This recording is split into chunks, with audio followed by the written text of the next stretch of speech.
for the first time in a while, maybe Monday Night Raw is better than SmackDown. Maybe. I might be a little biased and say SmackDown's better because we didn't have to see Dean Ambrose wrestle or hear him fucking talk tonight. So that alone pushes this SmackDown line ahead of Raw. In all seriousness, Raw was probably better this week.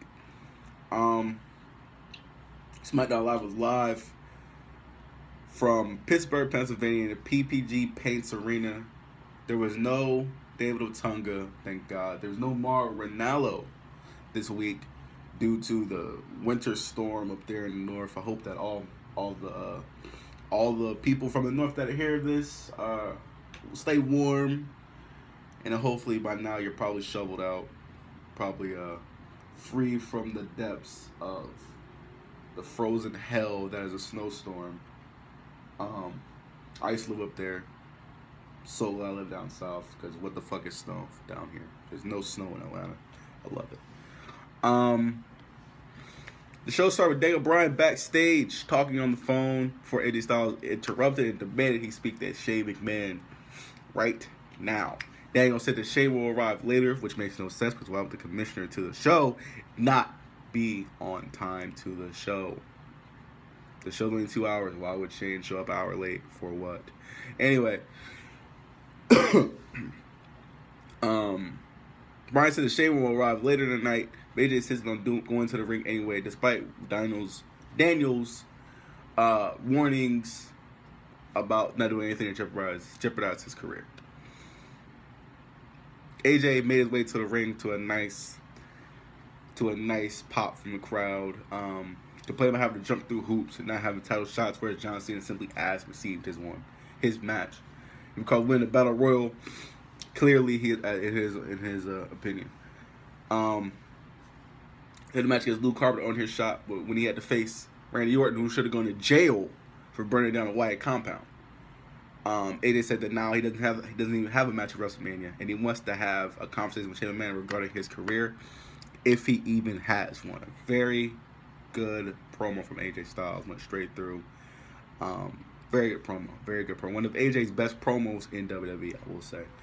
The first match of the night was Becky Lynch defeating Natalya, but to disarm her, 8 minutes 45 seconds.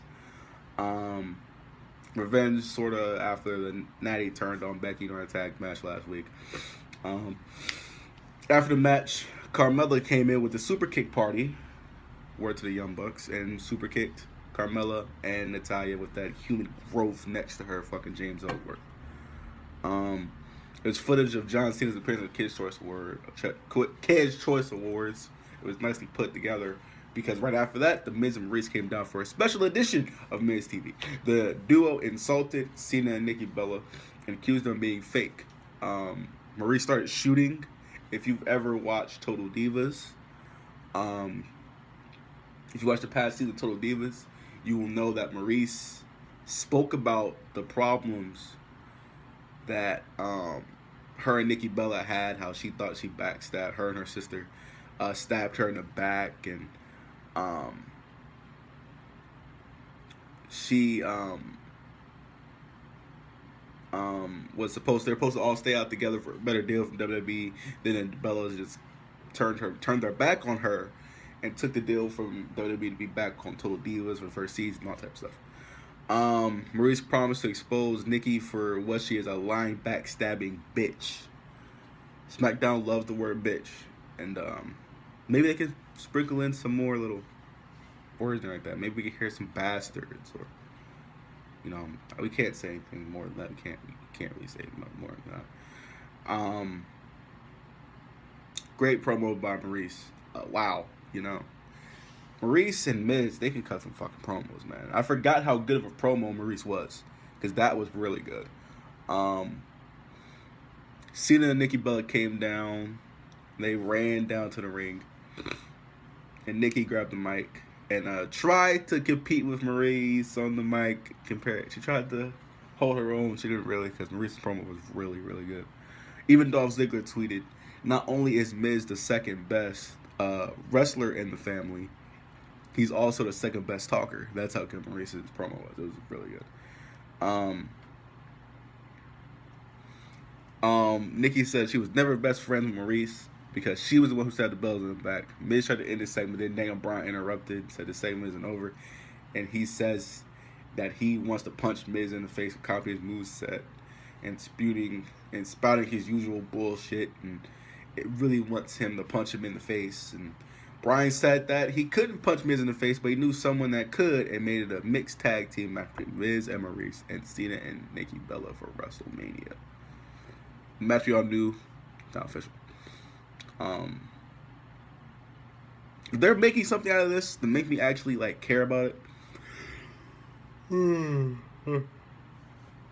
Excuse me. They're making something out of this to make me actually care about it, but I don't know. I just wish that after how great Miz has been and how great, and just John Cena's just John Cena. I wish they would have done something better, but he started the show. Mickie James defeated Alexa Bliss in a non-title match. 8 minutes and 36 seconds. This was also another Resolve the Tag Team match where after the match, Mickie nailed Bliss, I should say, with a mid kick. Mickie was able to score the win with another mid kick. AJ Styles was in the back waiting for the rival Shane McMahon and told Renee that since WrestleMania's Ultimate Thrill Ride doesn't have a match, he's going to get his thrill where he can. AJ Styles lurked, seriously, like, really. He hid behind the car. He was lurking in the cut, facts, and snuck Shane and beat the bejesus out of him. He beat him the fuck up. He slammed him in the walls and anything he could. He slammed his head through a fucking window. He slammed into a fucking ice machine and hit him with a couple forearms, a couple punches. It looked like afterwards that Shane had a black eye. So maybe AJ laid a couple on and on for real. So I don't know. Fit Philly came out and tried to get AJ away from him and tried to attend to Shane. As you can see, as they're checking on Shane, you can see that Shane was busted open. After commercial, Shane refused to go to emergency room. He was slowly taken to the transfer room instead. Kurt Hawkins and the Usos told AJ that he would probably he would be fired for what he did to Shane. AJ shrugged it off and was met by Daniel Bryan outside. And Daniel Bryan said, "What are you gonna do, Daniel? What are you gonna do? Fire me?" And he said, "You're damn right. I'm gonna fire you. Get out." And security forced him out of the arena. AJ Styles is fired, quote unquote fired, for SmackDown Live. Mojo Rawley defeated Dolph Ziggler by count. I'm not gonna talk about this. Eric LeGrand will be awarded the 2017 Warrior Award at the Hall of Fame. You all know about that. Randy Orton made his way to the ring to address Bray Wyatt. He talked about how his ultimate plan was to infiltrate the Wyatt family, earn Bray's trust, and turn on him when it was least expected. Orton said he destroyed the one thing that Bray loved, Sister Abigail, and as he burned the compound down, he could feel the power strip away from Bray, and he had for the first time the new face of fear had fear over his face.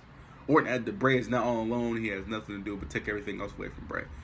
Bray interrupted this promo, who appeared on the big screen. Explains that Abigail is the spawn of Satan, and her black heart still beats, and she has now bestowed all her power upon him. Bray looked incredibly evil during this promo, and I liked that. I liked how evil he looked, and sinister he looked, and as always, I feel like I say this all the time, but Bray cuts amazing promos, like simply captivating promos. That character is just so built for him. It's just so good, and he really works with that character. Does a lot with that character. It's really good with it. Bray covers himself in dirt from the compound remains.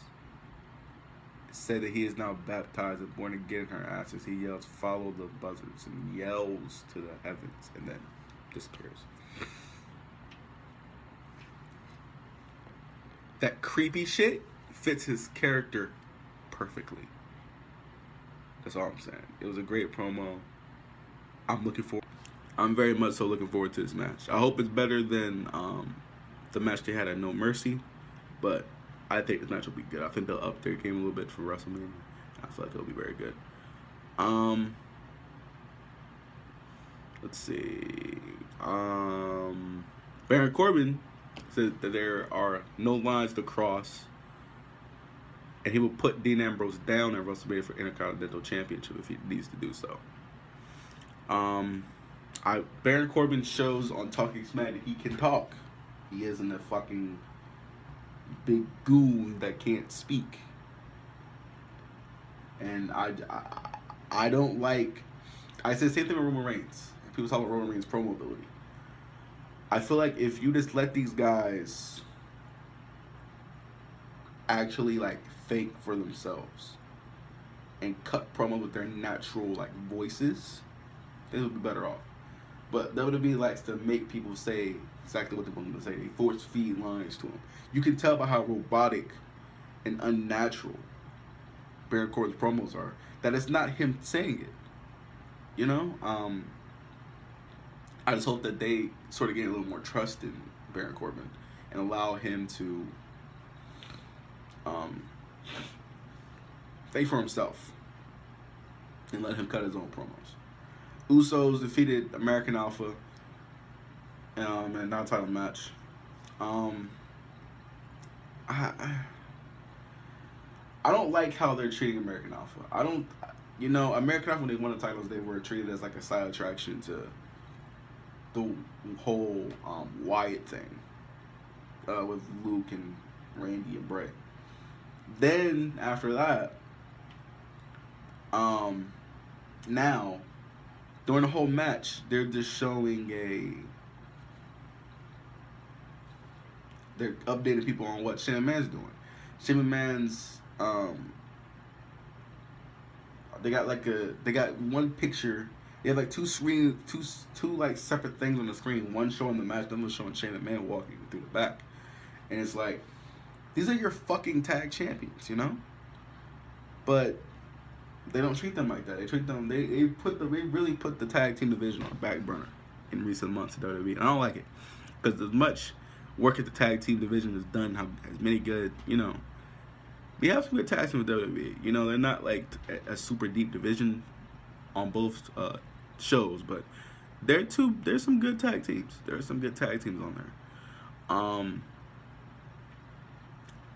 Like I just don't like how they. Although attention should have been focused on that, and the crowd didn't really care about it either. The crowd was chanting, "We want Angle." People, Kurt, he isn't. No. I know that people want to see Kurt Angle come back, but it's probably not going to until after WrestleMania. To me, this wouldn't make sense before WrestleMania. I feel like night of WrestleMania with that super hot crowd would be a perfect time for it. I'm pretty sure that AJ Styles is going to beat the hell out of Shane McMahon, and people are going to start chanting Nakamura. It doesn't make sense for Nakamura to show up before WrestleMania. A lot of people want I'll speak on that for a second. A lot of people want Shinsuke Nakamura versus AJ Styles. Think of it this way. Would you rather want AJ Styles to go 0-2 at WrestleMania because he lost to Chris Jericho last year? So would you rather have AJ Styles, who's arguably the best talent in the world, not just in WWE? Would you rather him go 0-2 at WrestleMania and not win? Like, he's too good to not have won his first two matches at WrestleMania. Or would you want to see Nakamura lose his first WrestleMania match?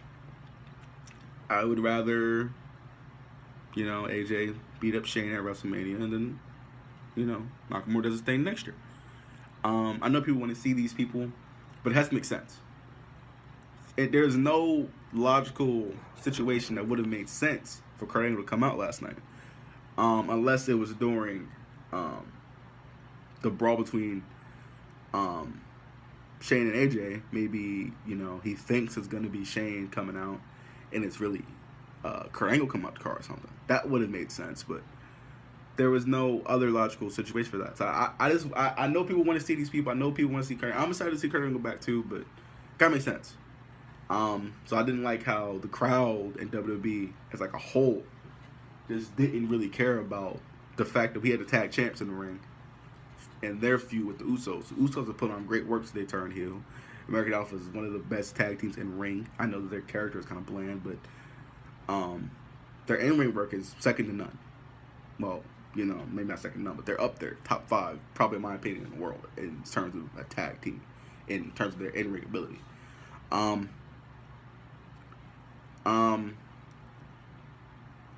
Jimmy super kicked Jordan down. Let's see. Yeah. Jimmy Uso super kicked Jason Jordan, and Jay got the 3 count. Got the pin for a 3 count. Shimmy Man stumbled past the gorilla position after after the match was over. Grabbed the microphone. He went up to the stage and said, AJ Styles. He said that AJ Styles says he doesn't have a opponent for WrestleMania. He does now. And the camera cuts off. That was in the Smackdown. So it looks like Shimmy Man, AJ Styles, that's also confirmed. Maybe people get their wish, and they want Nakamura to be the guy that fights for Shane against AJ Styles.